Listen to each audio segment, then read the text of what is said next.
There you go. There you go. How about this? Yeah. Much better. Thank you guys. Thanks everyone for inviting me. And I just want to say, like, honestly, one of the best things about being here is that for the next hour and a half, I don't have to think about impeachment. And so I'm very grateful. But we will be talking about Trump. So there is no escaping that. I cover foreign policy for Politico, as Jeff mentioned. I just want to set a couple of little ground rules. What we're gonna do is we're gonna have each person deliver a short presentation first, and then we're gonna do a couple of rounds of questions that I will lead, and then we're gonna open it up to the audience.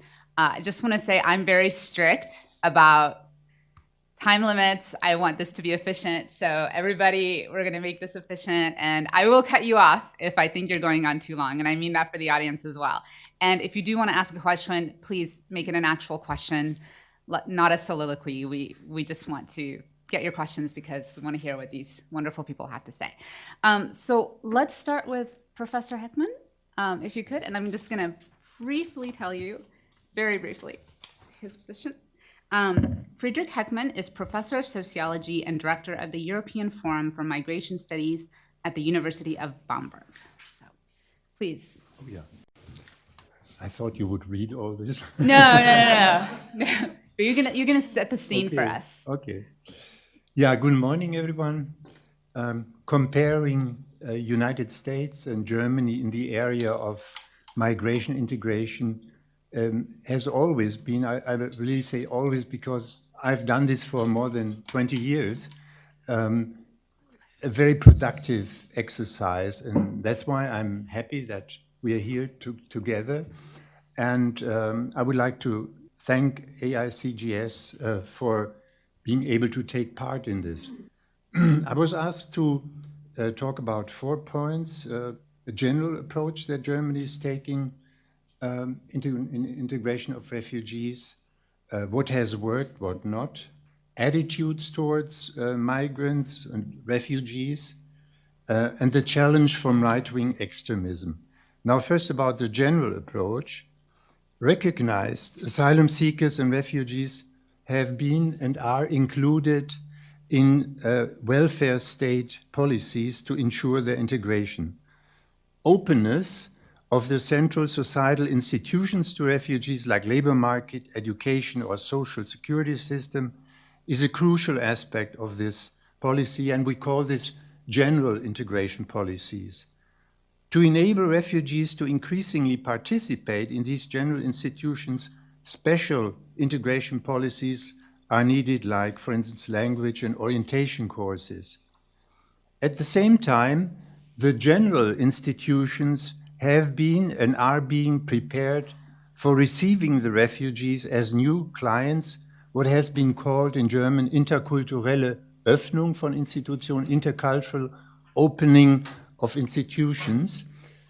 Second major point to characterize the general approach for integration refugees is this: at all levels of government, the country has invested heavily in the integration of refugees and is continuing to do so. Investment has not only happened in general integration policy, like increasing the resources for early childhood education, but in special integration policies as well. Integration courses, Integrationskurse, are an outstanding example for this approach. These courses organized so far, or have been organized so far for almost 3 million people, and has been organized by the Federal Office for Migration and Refugees. These are courses that teach mostly language, but also give orientation to the society. Now, very little about the main actors in general and special integration policies. The local level is very important. We say in German, Integration passiert auf der örtlichen Ebene, findet vor Ort statt, happens at the local level. But this, of course, in interplay with policies of the Länder, the state level, then, of course, the level of the federal government.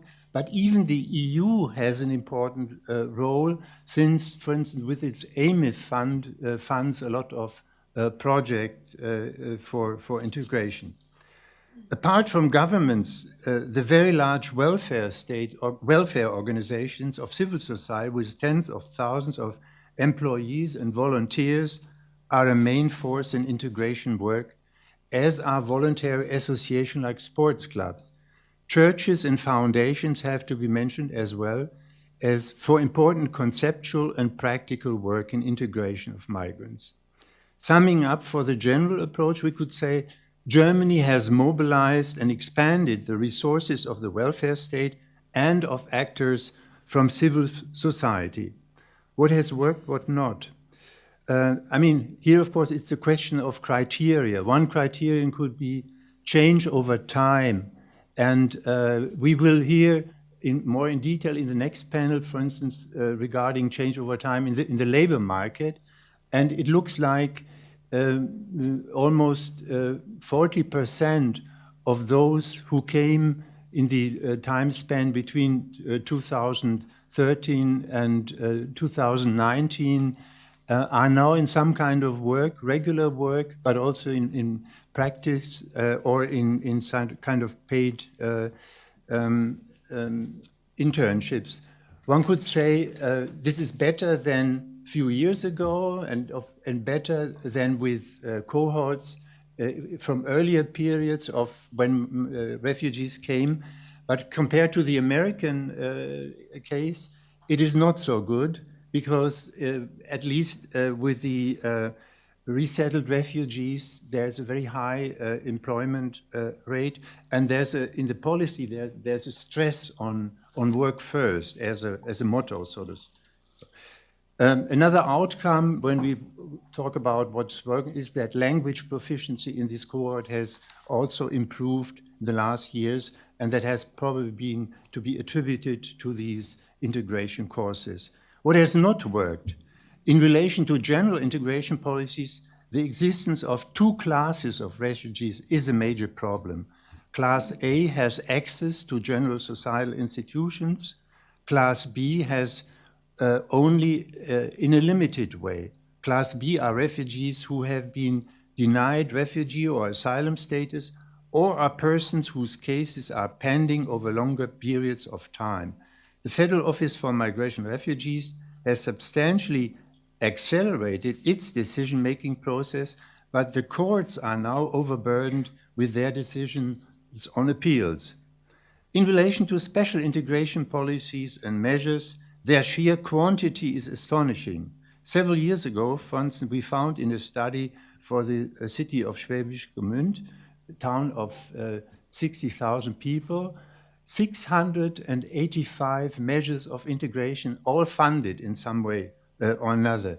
And I tend to say that there are no reliable statistics on the number of projects in the whole country. I would say in a metaphoric way, they are almost innumerable. But the but has to be added. Very few are sort of funded over longer periods of time. They are of the project type, could be prolonged once or perhaps twice, but then are stopped. And very few are really properly evaluated. So it is not so easy to say what effect is. There's now a more consciousness for the need to evaluate, but evaluation is a sort of a term which is implemented sometimes in a very different way. So what happened? That was the other question that I was asked. What happened to the rather pro-immigration climate in the decade after 2005? That was with the new immigration law. This was a time which ended a period of very contentious migration policy discourses in Germany, but then in early 2015, so 10 years later, the share of respondents who thought that Germany could not absorb further immigrants, including refugees, was still only 18%, while about 50% saw immigration as extremely important for the German labor market. But these attitudes began to change in the same year with the influx of hundreds of thousands of refugees. Now, what can be said about the present situation? And I would say there are the following undisputed facts. First, refugee migration has moved into the center of the political discourse. Then it has become an extremely sensitive issue. Then there has been increasing support for the nativist party AfD, both in terms of electoral success and opinion polls, and hate speech against refugees and minorities in the social media has tremendously increased. As to data about the attitudes of the majority population toward refugees, it's not easy to paint a clear picture, but a general impression emerging from different surveys seems to be that support and sympathy for refugees have not disappeared, but that the German population is split on the issue.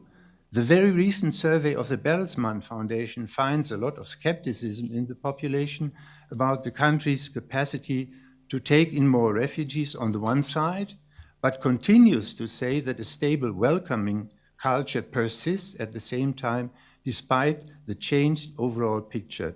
Now, very briefly, only two remarks about the challenge from right-wing extremism. First, in view of the recent electoral success of the AfD and of racist and anti-Semitic violence, some voices draw parallels to the early 1930s of the Weimar Republic. Such views overlook that the phenomenon of racist, anti-Semitic and nativist attitudes in some segments and milieus of the population is not something new. These attitudes are now not anymore only latent, but are mobilized and organized on the ground and virtually. This has happened in the wake of the refugee crisis.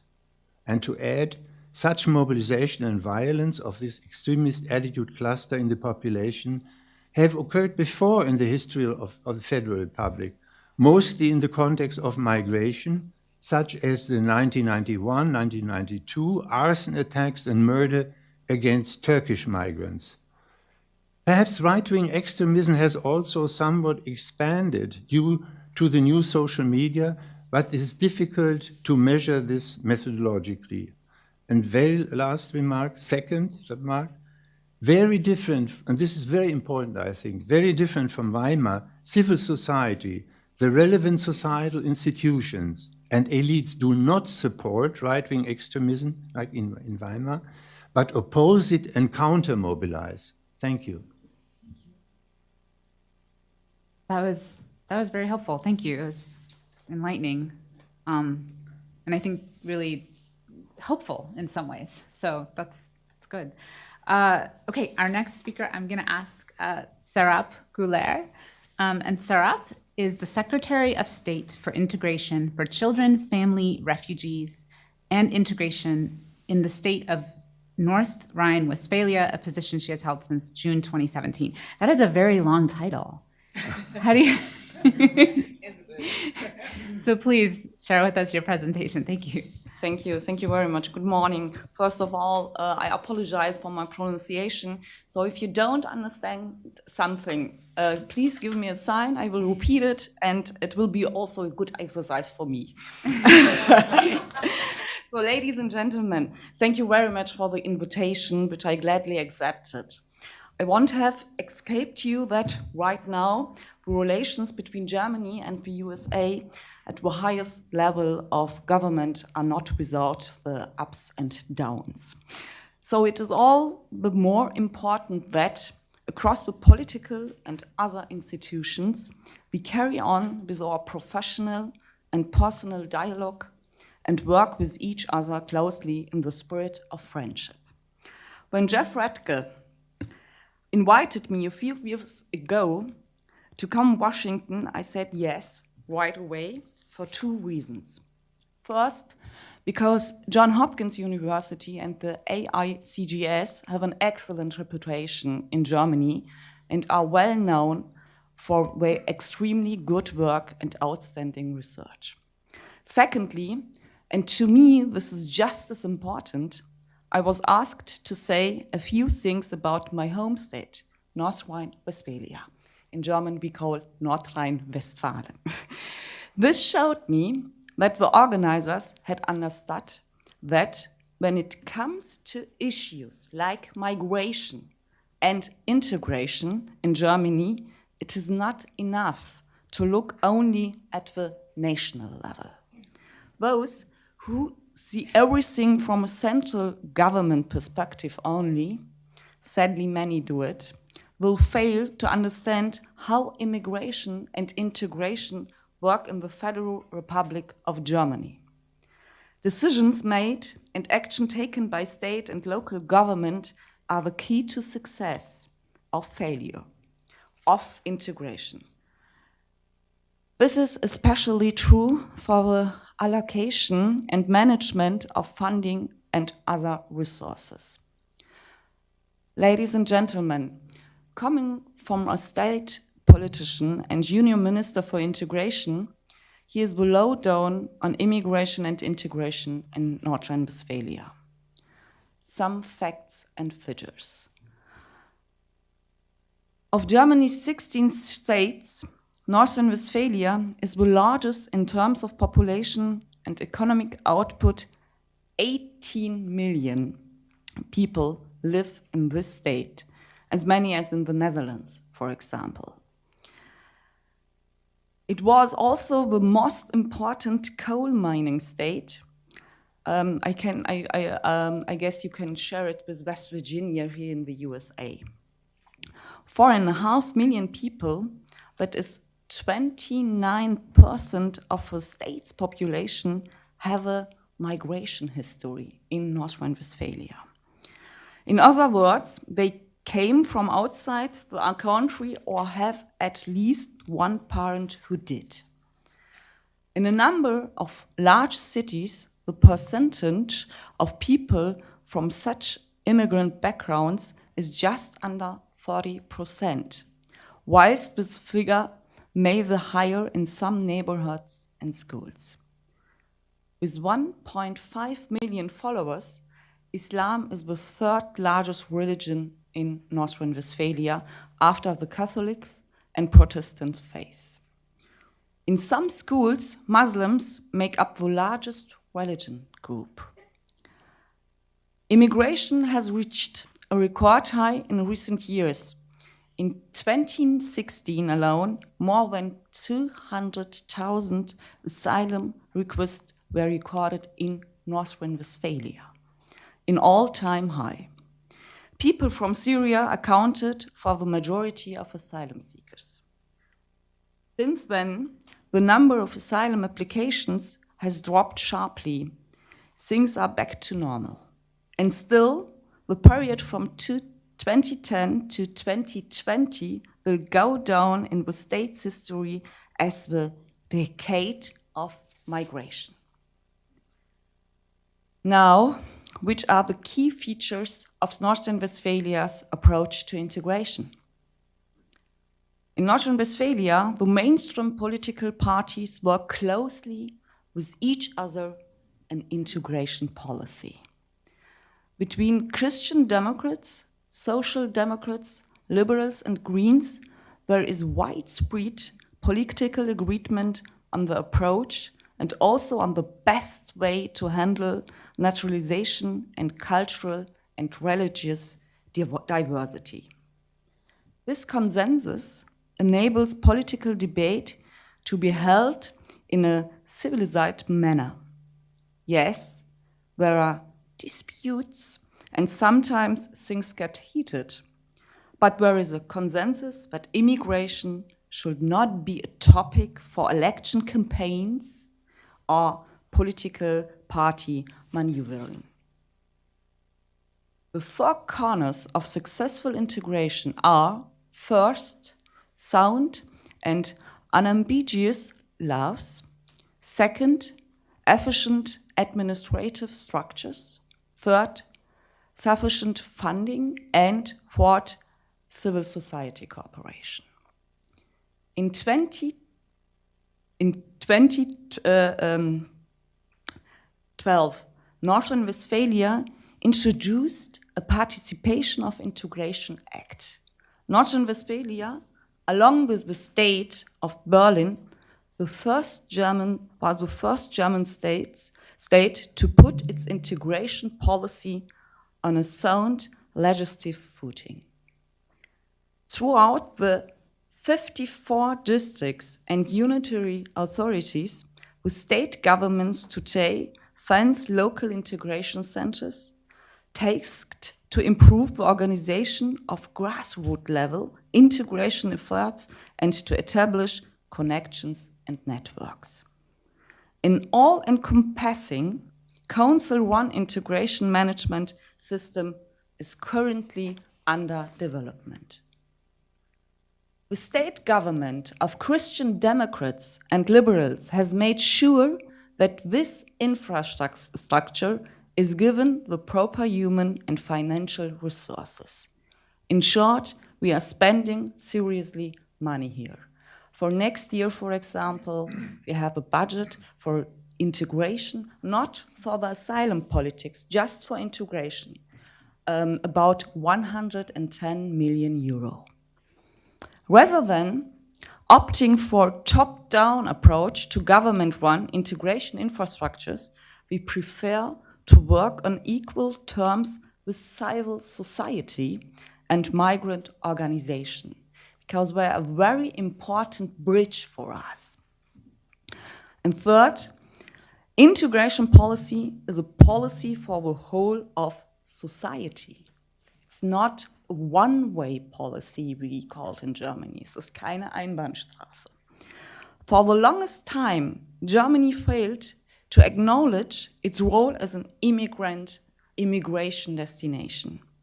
Today, quite a few people are still in denial about that.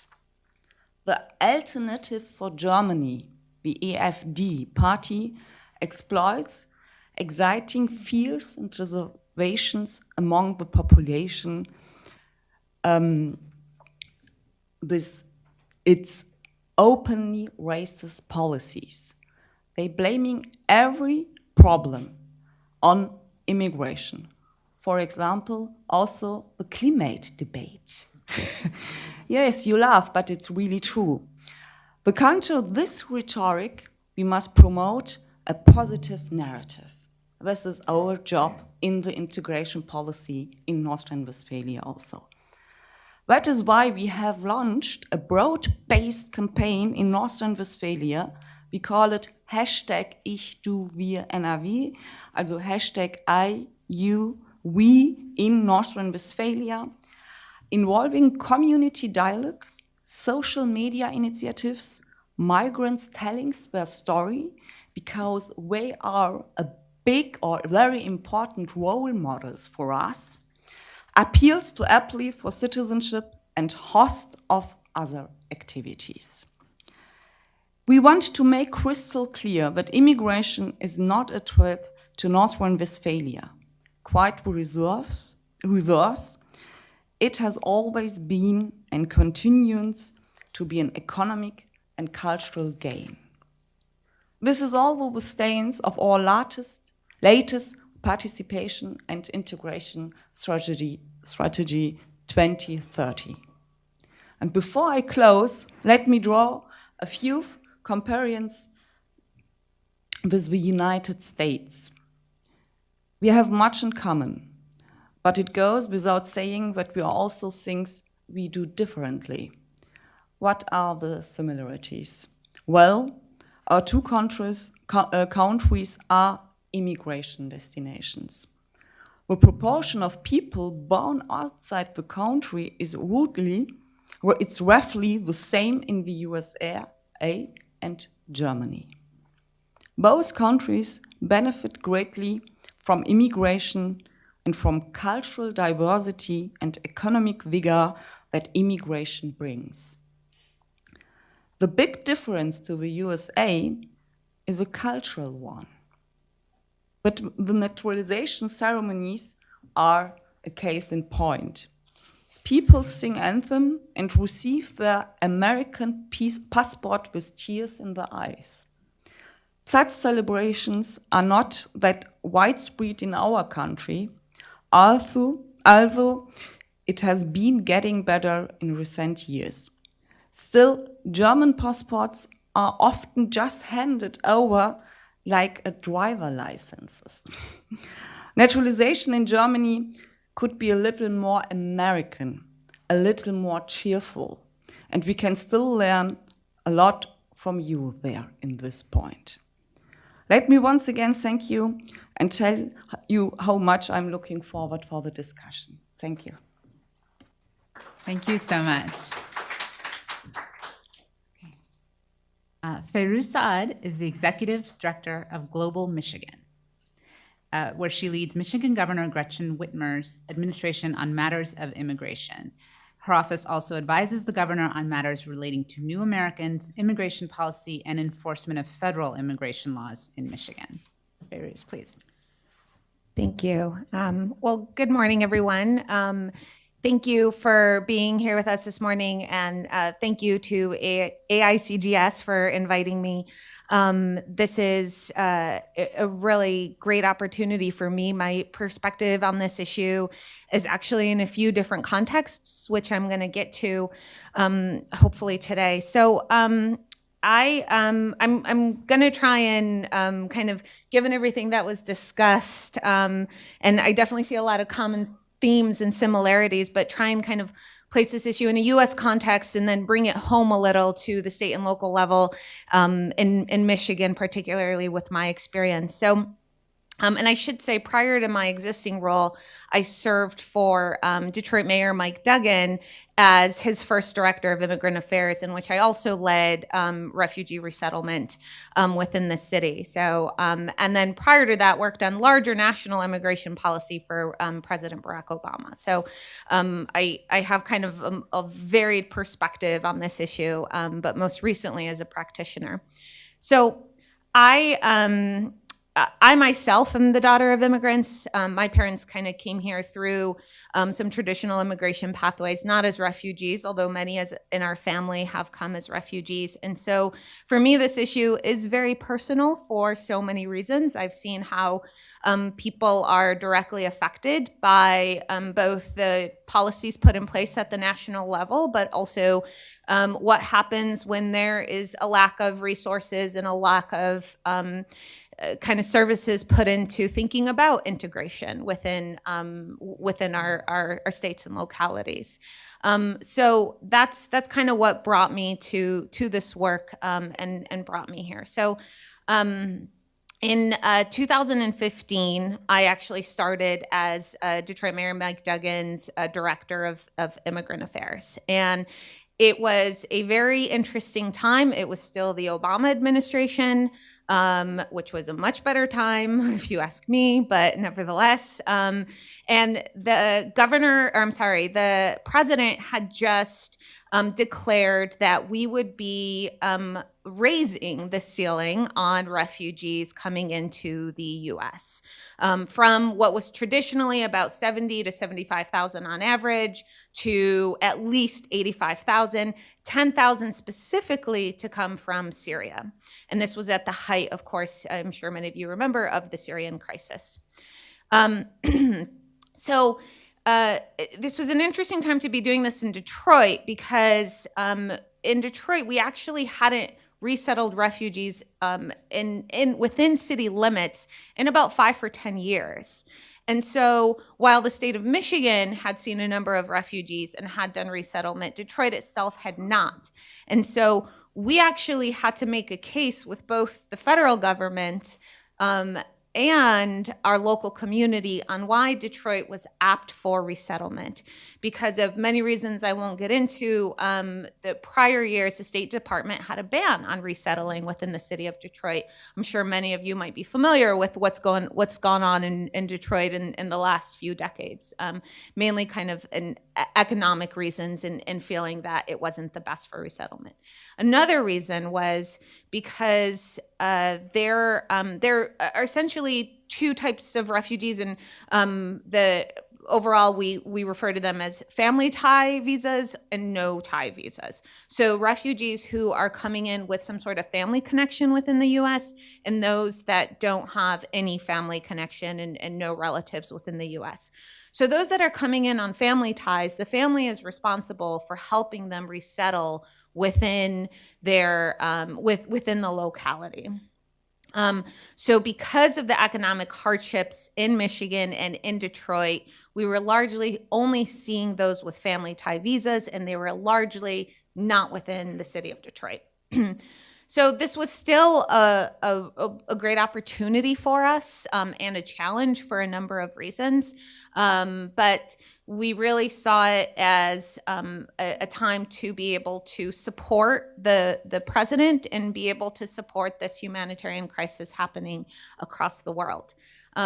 So we launched the office, we launched our effort, and a few months later, the Paris attacks happened. And I will say that refugees went from immigration has always been kind of a political and hot topic issue within the US. Refugees weren't always necessarily part of that debate. In 2015 is really when they became at the forefront of this issue. So refugees went from something that we largely didn't talk about, that was a bipartisan issue that everyone accepted, to being at the forefront of a political discussion and a political divide within our country and elected representatives. What else was happening in 2015? Well, we had a number of Republican candidates who were beginning to announce their candidacy and kind of go towards the nomination for presidency. And so one in particular really jumped on this as an opportunity, as I see was done in different parts of Germany as well, to really kind of point to refugees as it's what's causing so many of our problems within the U.S. It was all false, of course, because the claim was that refugees potentially offer a national security risk and can bring on a national security crisis in this country. Well, there's zero evidence that supports that. In fact, at that time of domestic terrorist attacks, zero had ever been committed by a refugee. But nevertheless, it still took off like wildfire. So we went from kind of going into this, creating a strategy on how we would resettle refugees within the city of Detroit to essentially crisis mode, and which we had to work with the community around us to then tell people why it would be okay to resettle refugees, remind people very simply of the facts of some of the stuff I just laid out, the economic impact of refugee resettlement, how they contribute to communities. Refugees are less likely to be on public benefits. They're more likely to be of working age after a few years here. Statistics show that at higher levels than other immigration groups, they're more likely to start a business and create jobs. So we kind of went across this city of Detroit, meeting with churches and community groups because there was an outcry in it, and actually people didn't want to see refugees resettled in the city after this kind of took off politically. And Detroit is largely a Democratic city, so this wasn't necessarily a partisan politics thing. This was just a complete misunderstanding of the issue. I will say, we got to the city. Like I said, we started this initiative, and there was about 0 refugees being resettled. And after 2 years later, after creating these collaboratives, creating these partnerships, taking the time to educate our community groups, our churches, our neighborhood organizations on refugees and their impact, we went to resettling over 130 families within the city of Detroit, and that was done for the first time ever in probably at least 5 years. And so during that time, what else did I have? I had a mayor and a governor, for that matter, who was a Republican governor, who were speaking out in favor of refugee resettlement, of immigration. They were talking to the economic benefits. They were talking to the humanitarian need.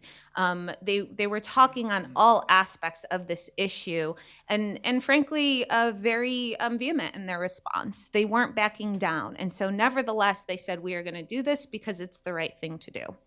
And so I point this out because even in a very hostile political climate in which national politics were very much shifting, not in favor of refugee resettlement, elected leaders at the state and local level can still make a big difference in how these communities are perceived and how we are able to get work done.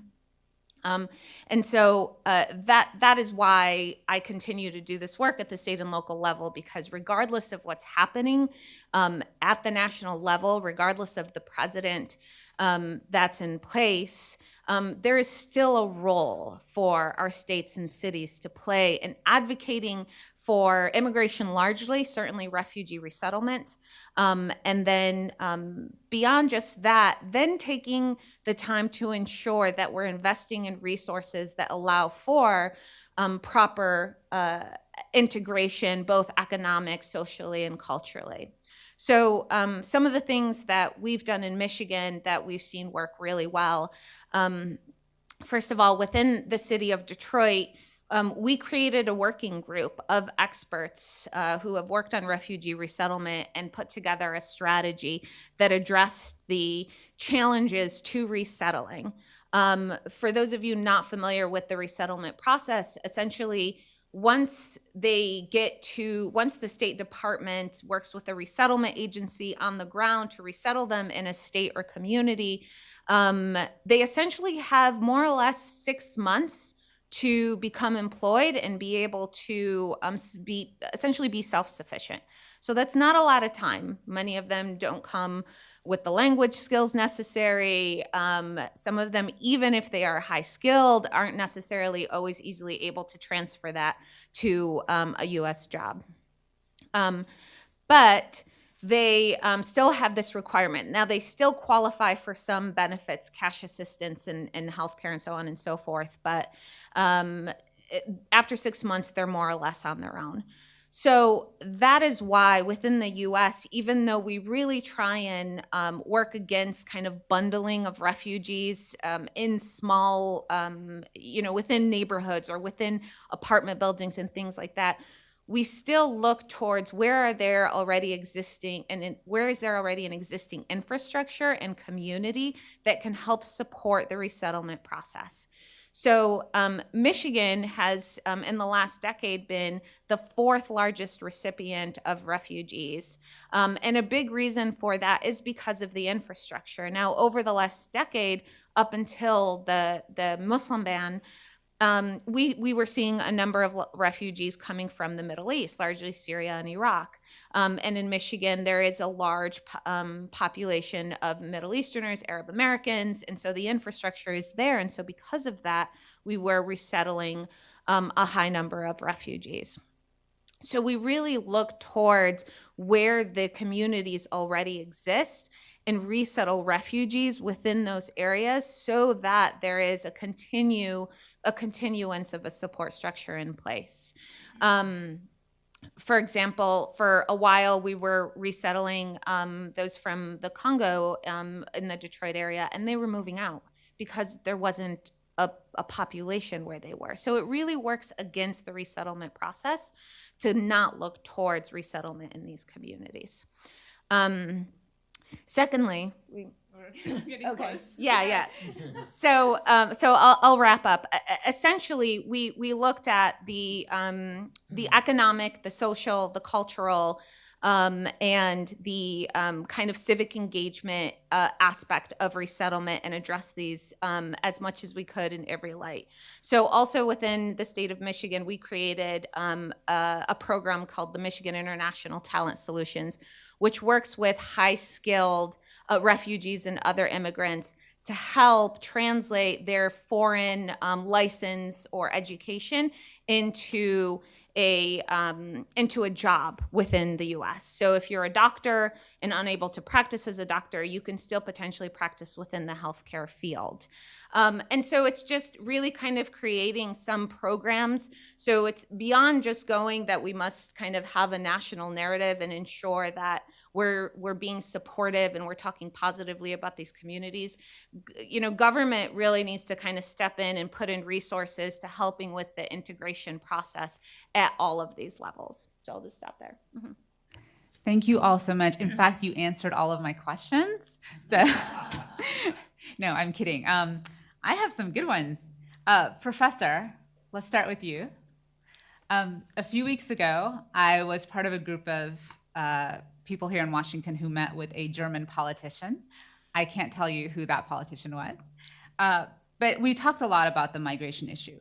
And he said something that just has totally stuck with me. He said that one of the frustrations he hears from people in Germany, people who are skeptical of migration, is that there is this strong sense of political correctness now, and that they don't feel like they can really say what they think. And that really bothers them, and they're frustrated by that. Do you hear complaints like that? And what do you think that says about the future of integration when you have people feeling like they can't speak their mind? I inherited that from the United States, this political correctness discussion. Yes, but I would say some people use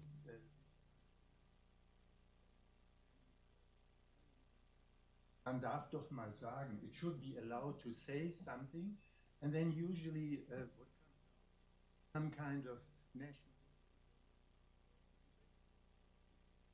So, okay, thank you. We have to really analyze what this argument means in the context, and turned positively, I would say it is important to have some social control in these affairs. I mean, one of my arguments against many discussion in Germany, telling again, we hear this period, prejudice has again increased again. Yeah? Anti-Semitism has increased. This must be discerned, and I think it's sociologically more correct to say it has been mobilized in a certain context, and this is again what has happened. And this points to the importance of social control. In such situations, social control is less strong, and a critical situation like the refugee influx, then makes these people more courageous, and some kind of social controls are getting lesser and a decrease in a way. Yeah. So that it has to be discerned. This kind of I would say loosening of social control and encouraging nativists and racists, yeah, from a discourse where you sometimes overdo it. With I feel have sympathy for that. So that makes a difference, and I would be careful, if somebody gives you this argument, and behind this is I would say a negative narrative, toward using the term of Augulaire. Yeah. Okay, no, that's fair. I think the question of speech, though, is one of those that's going to constantly come around, and we certainly feel it here. And I think I can say a lot of people who voted for Trump did so precisely because he, broke conventions and said things that in the past politicians wouldn't say. You see what that leads to. Yeah, well, okay. Well, let's move on to Sarah for a second. Sarah, what lessons did the situation with Turkish migrants from years ago teach Germany? And is there any sort of tension today between the Turkish migrants and the migrants who have come from Syria and Afghanistan in more recent years? And if you could also talk a little bit about the symbolic importance of integration. It's a big question, but go ahead. Yes, but it's a very important question because the symbolic level is also very, very important. And I told you something about our structure level, about our integration policy structure in Germany. This is important, yes, but also the symbolic level is important. I will give you an example and will show you the difference, for example, between the first and the third generation of Turkish people in Germany. When my father came to Germany, it was 1963. He has he didn't have the goal to be a part of the German society. So he came there to work, and he did it. He worked. And I grew up with a big lie. The big lie of the first generation, and also the big lie for the integration, for the no integration policy in Germany in this time. The big lie was that my mother told me every time, if your father retired, we will go back. Okay? And this thinking, or the German government thinks this too. So they will go back.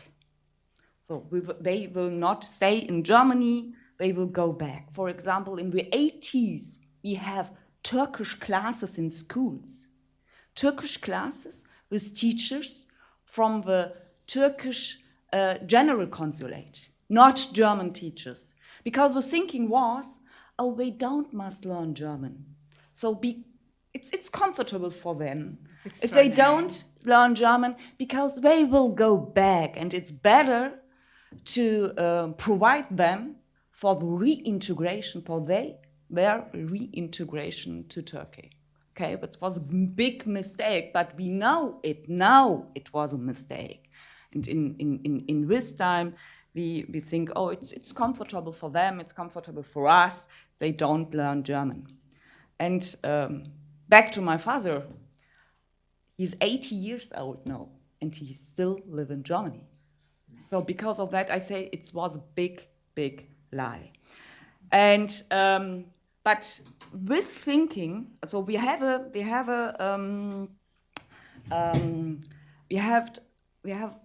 recognize that the third, so let me tell it in another word, there has been shift in thinking by the second or by the third generation. Mm-hmm. For example, my generation will be a part or want to be a part of the German society. Mm-hmm. And but the third generation don't really think about it. They say, for example, I didn't leave Syria because bombing. I was born in Germany. Of course, I am a German. I'm a part of this society. And so why, for example, why you ask me, where are you come from? So it's a very loading question. We talked about it yesterday by the dinner. This question can mean so much. It can be a question just for interest, just curious. So it can also mean you are not from here because you don't look like a German. So the question is, how look a typical German? So, and I don't know if someone can give an answer of this question. And we have a lot of symbolic debates that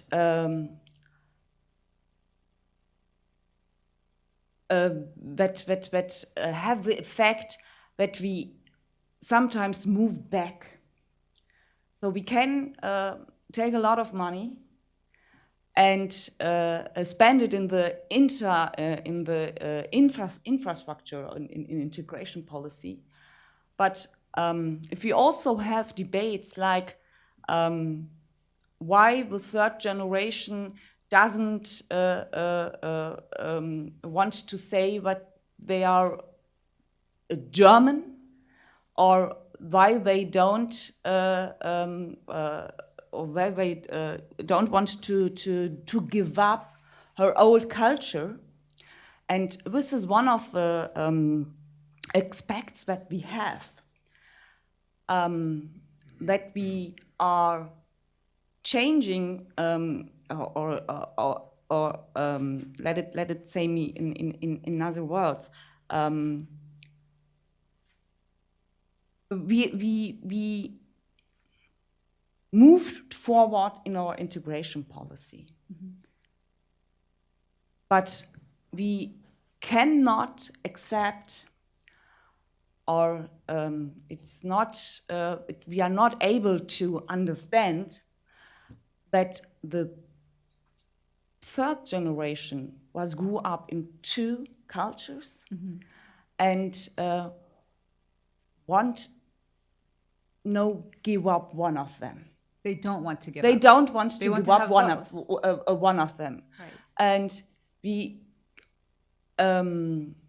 already not able to accept that growing up in two cultures are a benefit.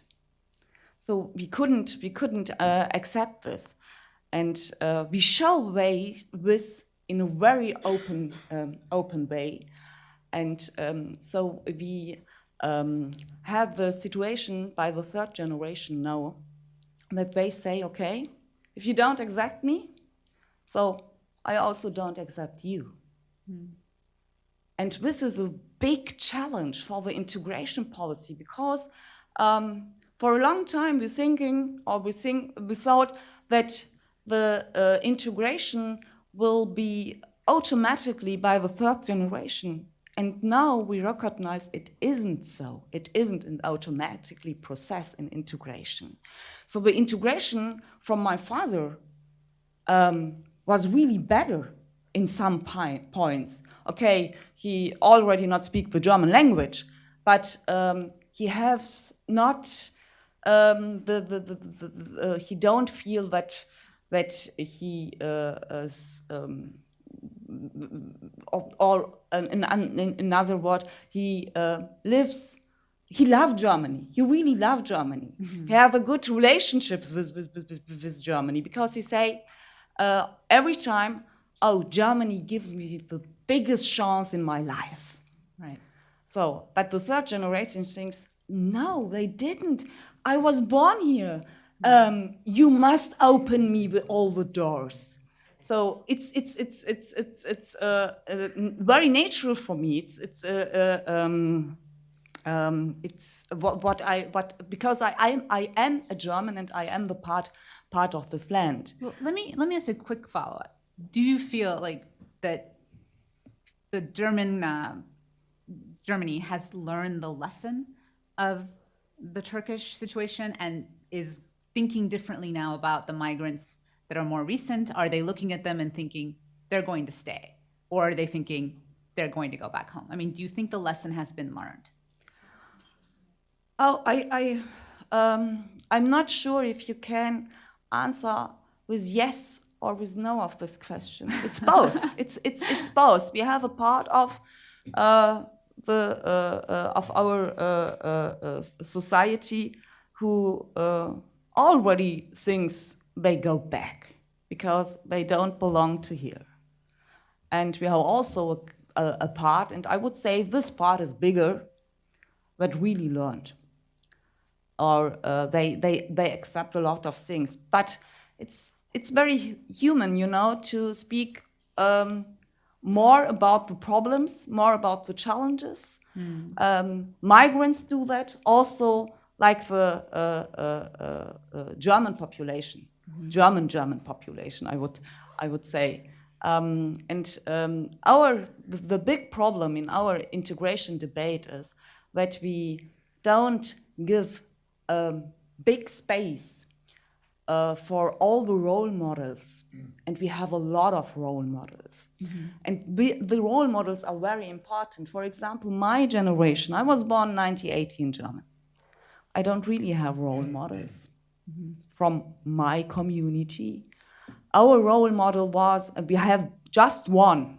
My role model was in the 90s, Cem Özdemir. I'm sorry, who? Cem Özdemir, yeah, because he was the first politician from the Green Party. Okay. He was the first one with a Turkish background who was electing in the German Parliament, in the Bundestag. Did he eventually go to the EU Parliament? Is that the same guy? No. It was 1994, and right. It was a really big sign for us, for the second generation. But now with generation, and we have a lot of them here in the class. A lot of them have a lot of role models, and the importance of why the role models are important is very, very easy to say, because they have two effects, and this is my last sentence, I promise. They have two effects. One effect is to the own community, to show them, so look at me, I did it. Yeah. I went my way. So you can do it also. It's not, okay, sometimes you have big challenges, but you can do it. All the doors in this society is open for you if you want to do it. And because of that, it's a very important for the own community. And also it's important for the majority. For the German society, German society, okay? Because they also show to the German society, okay, integration can be successful. And all these role models are an important sign for show that integration is more successful, or was more successful in Germany than not successful. Thank you. Thank you. And Professor, you wanted to make a comment? Yeah, brief comment. I think many of the points Frau Güler has touched on a sort of macro level relate to a discussion on what a German is and what Germany means as a nation, the nation concept. And of course, a change from an ethnic nation concept to a democratic and pluralistic nation concept is a very difficult process, because, you know, in the writings, in the complete culture, this is embedded. This has been embedded, and it has started now to develop and to change. And a very important step was the new citizenship law of 2000. A German can be without, of course, a German is a German who has German parents, ancestors, but a German can also be someone without this. Yeah. So, you know, through integration and to a process of naturalization, sharing of common values. So the discussion about what is the nation concept, of course, there are some people in Germany in the concept of post-migrantische Gesellschaft, post-migrant society, they say it will always be, you know, this pluralism and this conflict will continue, but there are other positions where you observe empirically that the differences between groups are diminishing. They are approaching one another culturally, and in that context, also, you know, the concept of nation radically has been changed. But because in Germany of the sensitivity about nation and nationalism, etc., few people dare saying, we have a process of new nation building. This is the essence of the process, yeah. And when you when you get more conscious about this, then of course all the symbolism has to change. The practices, the cultural practices, including naturalization ceremonies, I would say. In that case, North Rhine-Westphalia was a bit behind, because in Bavaria we have already more than 20 years these naturalization ceremonies, and a culture of naturalization is developing, and so this is something that cannot be kind of switched from one state to the other, but it's a difficult process. Many concepts involved, many emotions evolved in that process. So I totally agree to what you're saying. We cannot expect that the past has disappeared, but it's changing, and it's a process. And last night I mentioned, from my study of the integration or acculturation, assimilation in the United States, there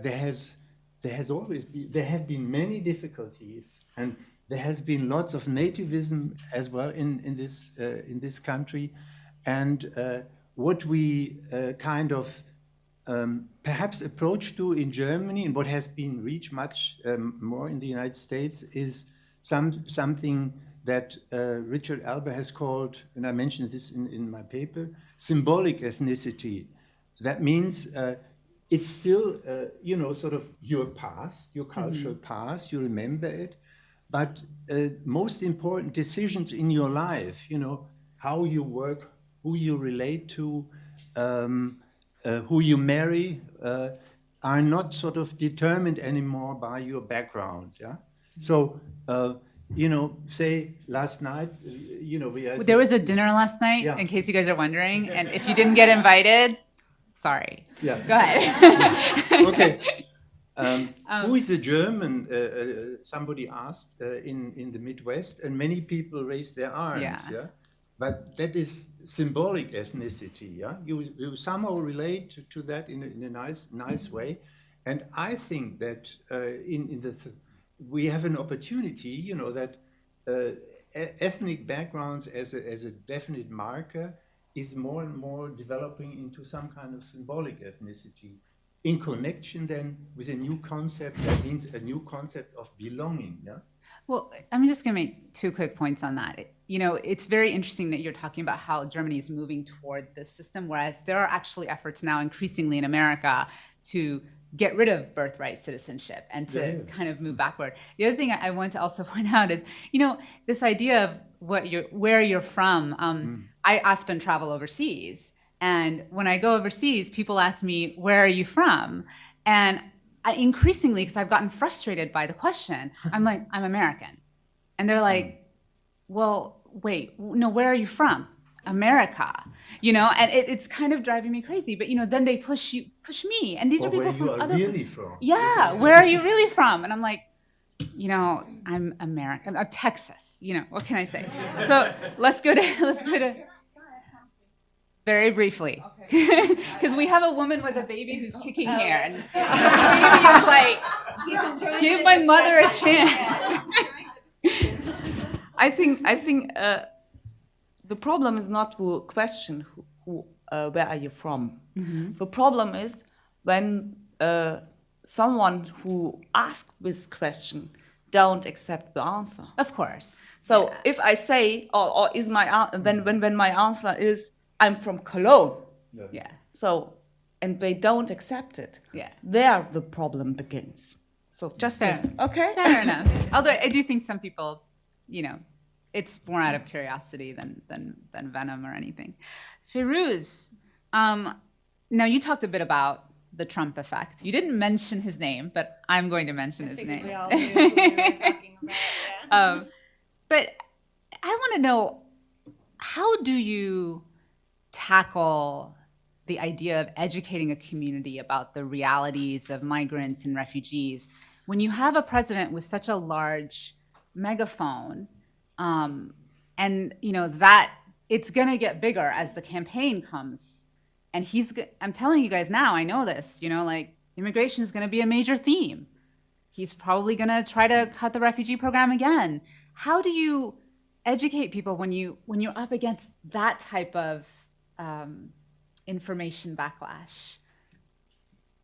Yeah, it's definitely not easy. And piggybacking really quickly, I get asked where I'm from all the time here in America and overseas, so I definitely empathize a lot with this panel. But nevertheless, I mean, it's a process. So I often tell people that I'm a community organizer by trade, because that's kind of how I started my career. As many of you might know, that's how Barack Obama started his career. But are you hinting at something? Okay, just checking. No, not at all. But there is so much value in kind of really understanding how to be able to work at that level and being able to organize within such a grassroots way to bring people together to be able to, whether it's convey a message or, a political agenda or a candidate, so on and so forth. And so that's the model that we often use to be able to counter the narrative coming at us at a national level. And so in the city of Detroit and in Michigan now, what we're doing largely, so in Detroit, we went to where the people are. There's a lot of value in meeting people where they are. We say that a lot here in America.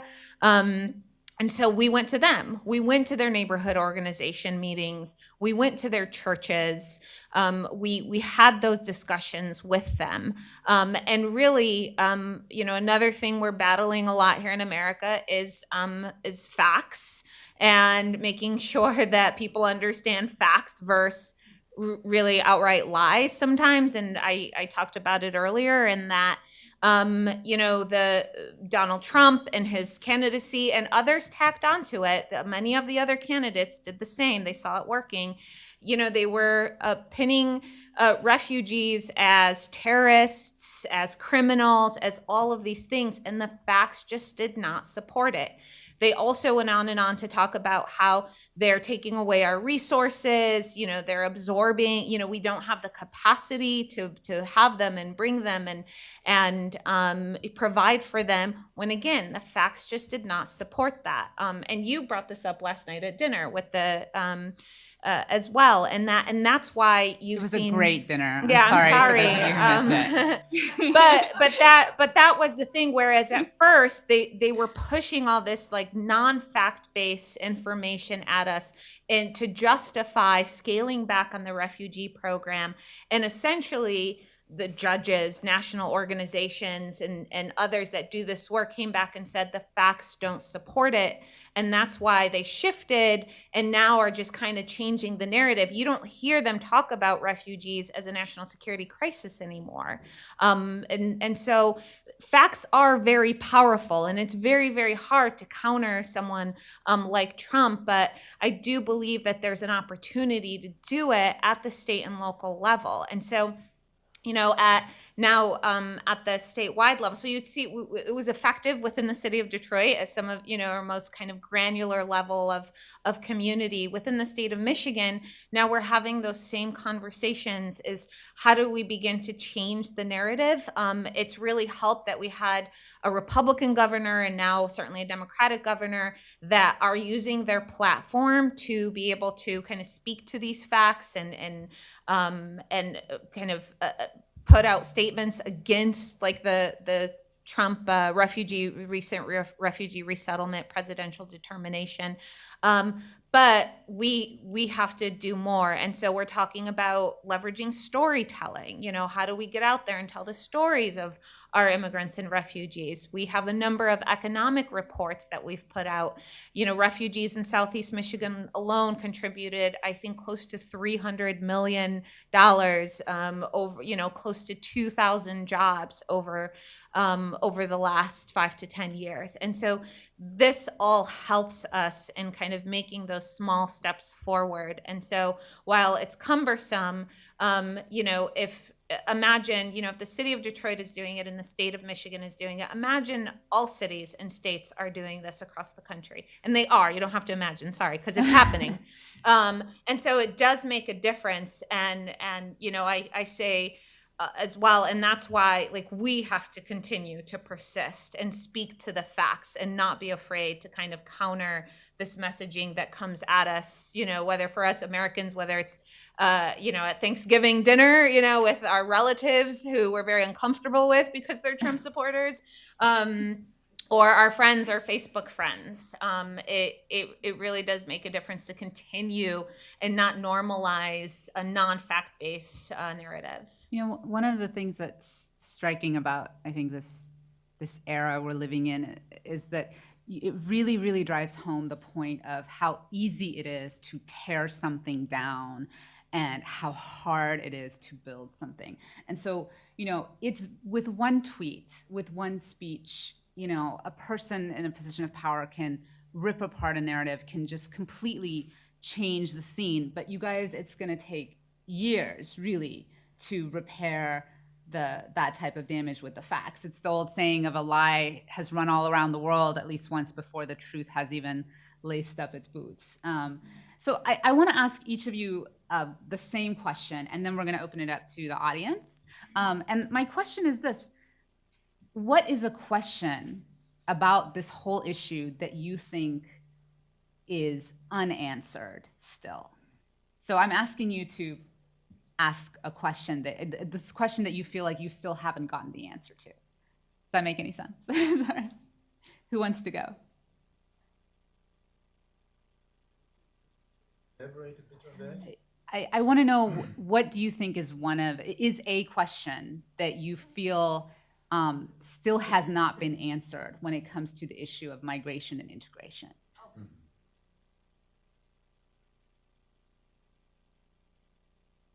Anyone go for it? I mean, I think the major dilemma, which cannot be solved but can only be discussed and pragmatically worked with, is the question of migration control.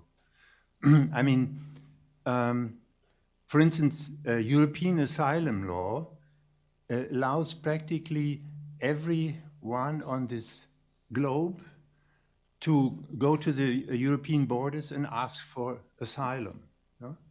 This is sort of in the European Convention of Human Rights, but in practice, this is impossible to be realized. Yeah? And we saw that in the migration crisis. Only very few of this population of the globe, came into the country, and so what is behind this is that migration integration is a question of resources.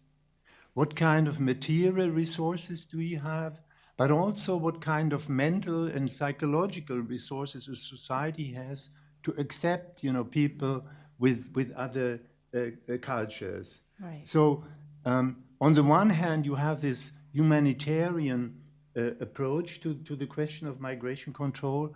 On the other hand, as a social scientist, as an economist, as a politician, you have to say migration has to be limited. Yeah, we can't integrate people because of this dilemma, and so it's a question, it's a dilemma which cannot be solved, but you can only go around with it in a pragmatic and humanistic way, if possible. Yeah. Mm-hmm. But Then Frau Merkel, after having accepted the large number of people, then had to return to a policy of building fences, yeah?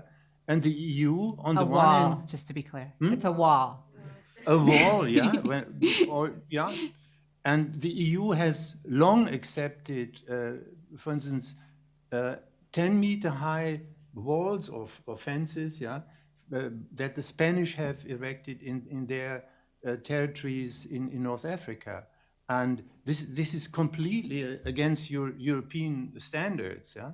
But it is, on the other hand, a necessity, because of this resource question, yeah. Yeah, no, that's gets to the very heart of it. Sarap, what do you think? It's simpler. It's more simple, but sometimes the simple things are more difficult to reach. I don't want to speak. Don't speak about. I don't want to tell it question. I want to tell a challenge. What is the biggest challenge in the integration? Okay. And I would say we have two challenges.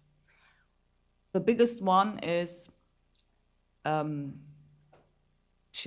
direction of the migrants or of the people with migration backgrounds is how can we reach or provide our values, or how we can build up a same or common value system. So this is really a big challenge because you cannot provide it really in an integration course like you can provide the German language. It's more difficult. And when someone grew up in a country where he learned very early, for example, that Israel is the enemy. Mm-hmm. So it's not easy for us in Germany to provide them. No, we as German or as Germany have a big responsibility, a historical responsibility to Israel. This is the big challenge. And the first big challenge and the second one is to the majority, to the German society. How can we provide that migration is a chance, is benefit? So I told something about role models, yes, but sometimes if we speak about these role models, we also hear, okay, just few people are role models. The biggest number of the migrants are not successful. So integration is not successful. So it's like, in German we call it Sisyphus-Arbeit. It's like Sisyphus work. Yes, yeah. So sometimes it can be really frustrated that you must speak or must tell the same point, or that you always repeat the same point. Now integration is successful.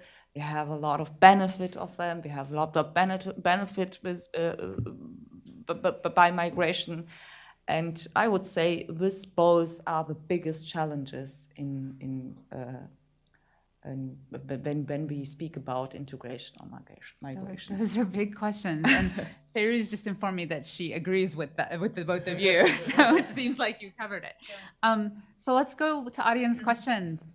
Okay, let's see. How about we start with you and then you? And let's go with that and see how far we get. And please introduce your name. I've been a former fellow at AICGS.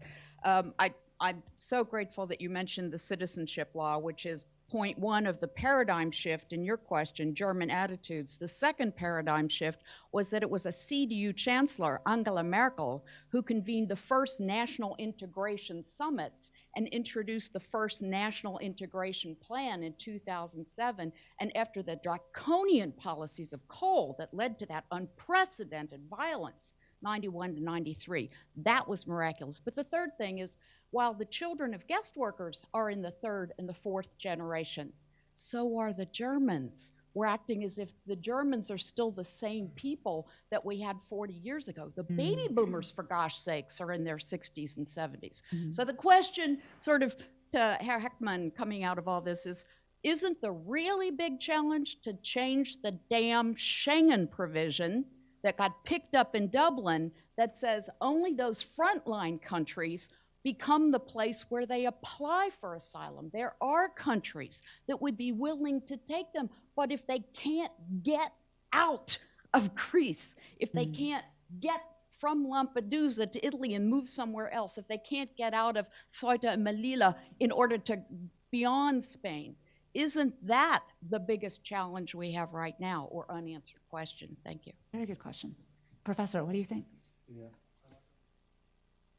You know what, why don't we do that? That's a good idea. Go ahead and ask your question, and then we'll have, yes, you, sir. Yeah. Oh, sorry. I'm waiting for that. That's a good idea. Mike Masedig. I want to get to politics. The rise of the AfD has been relentless. In the last EU parliamentary elections, it was higher than ever. The decline of the Social Democrats continues unabated, and this shows the vulnerability in the terms of blue-collar workers, which probably is only going to get worse if Germany goes into an industrial recession that everybody is talking about. And then the other element you have both in the United States and here, you talk about commonality, common values, but what we're seeing in both places is the rise of identity politics on the left and on the right, but which up to now the right has been much better exploiting than the left. Did you have a question? I want a response to that. Okay.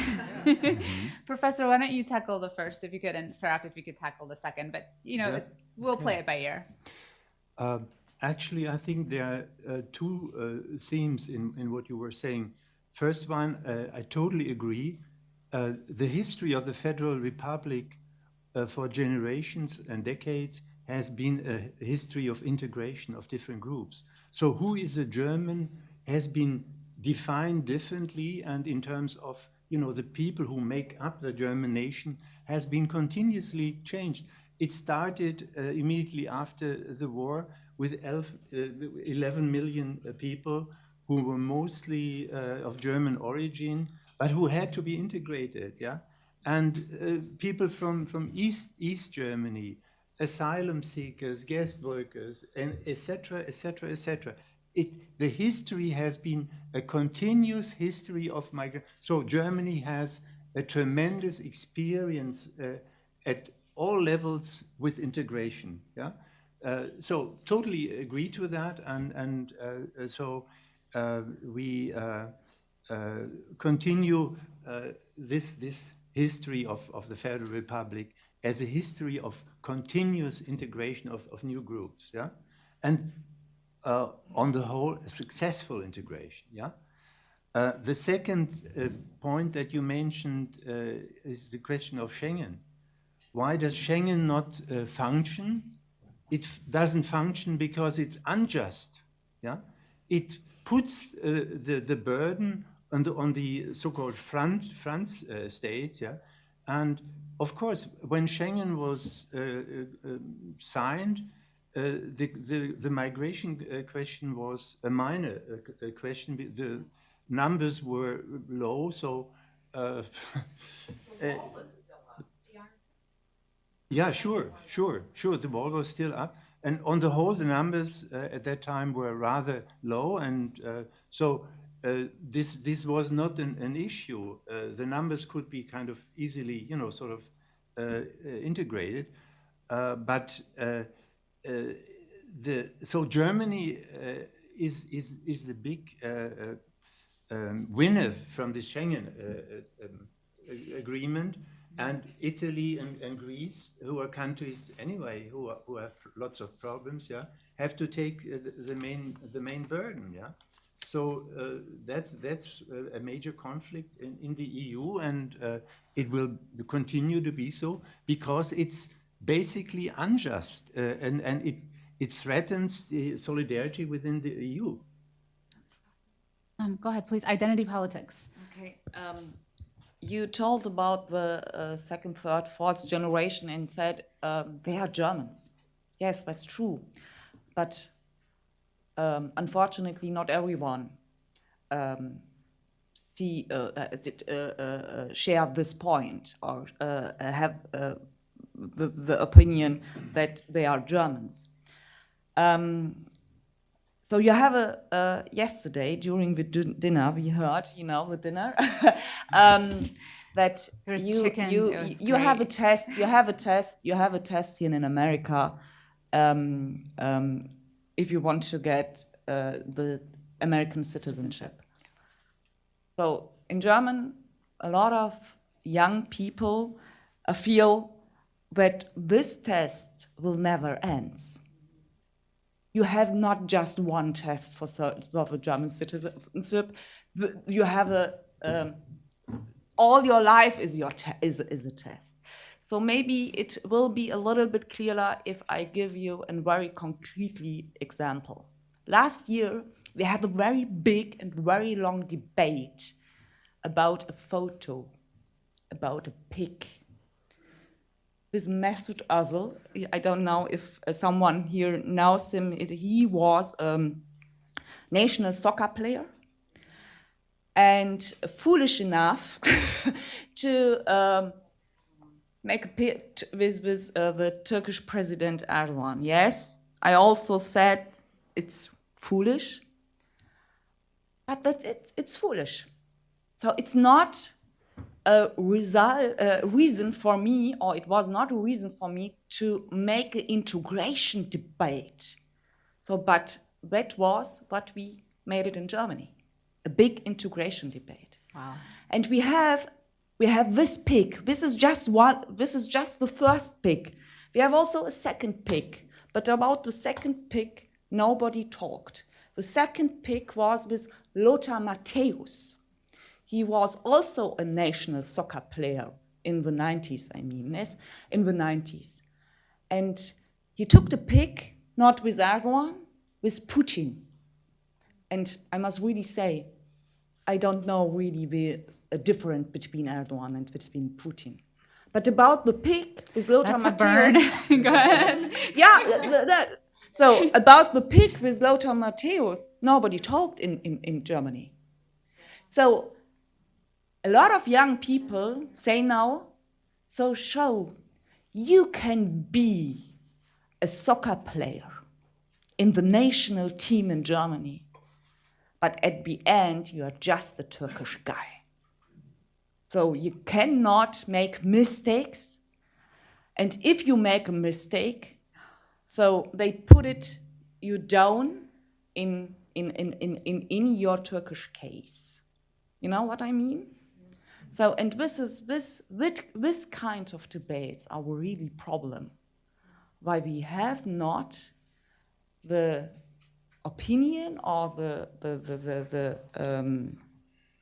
opinion that the migrants or that the young people in the second, third, or fourth generation are really Germans. That's the point. I want to get one more. I'm sorry. Younger generations are not voting for AFD. It's, Generations. well, I want to get one more question in from the audience. Ma'am, just one more and we can wrap it up. Go ahead. Oh, sorry, I keep forgetting. Not everyone has a mic like I do.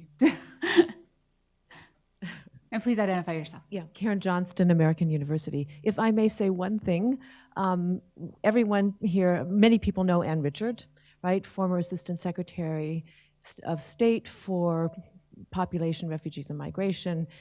She was arrested yesterday on the steps of the Capitol, Protesting.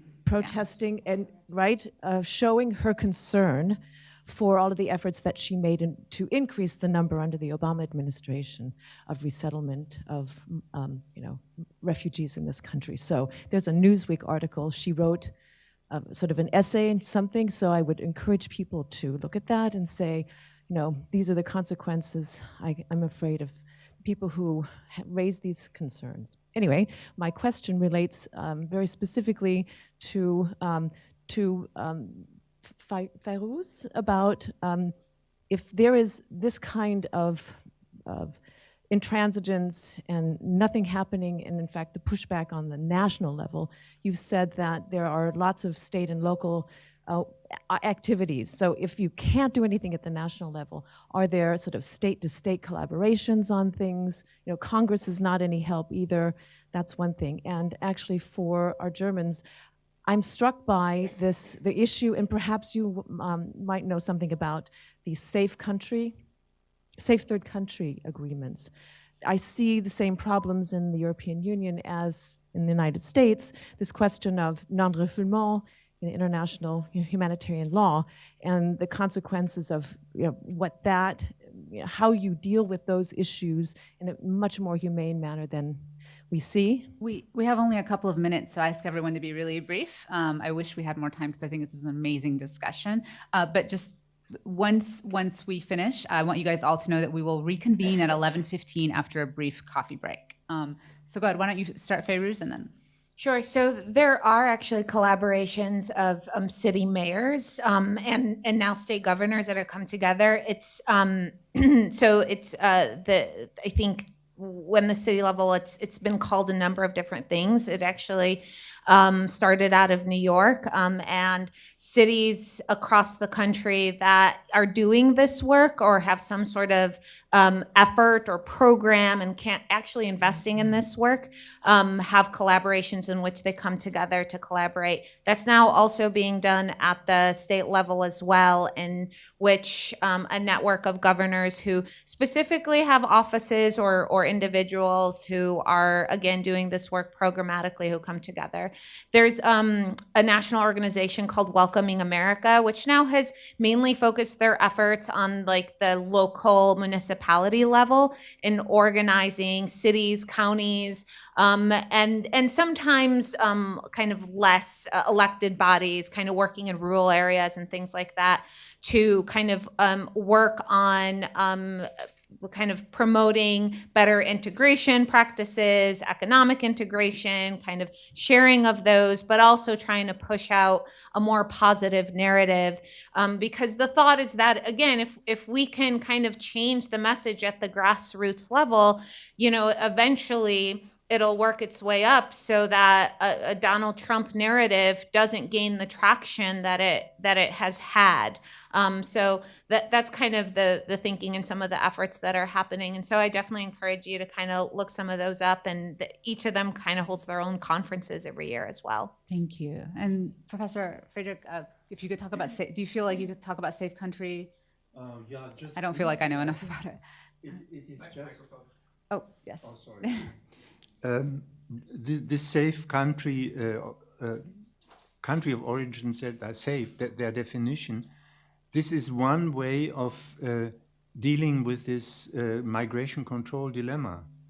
And what is really true is that some countries are safer than others. Of course, you will find in those so-called safe countries also injustice and persecution, probably.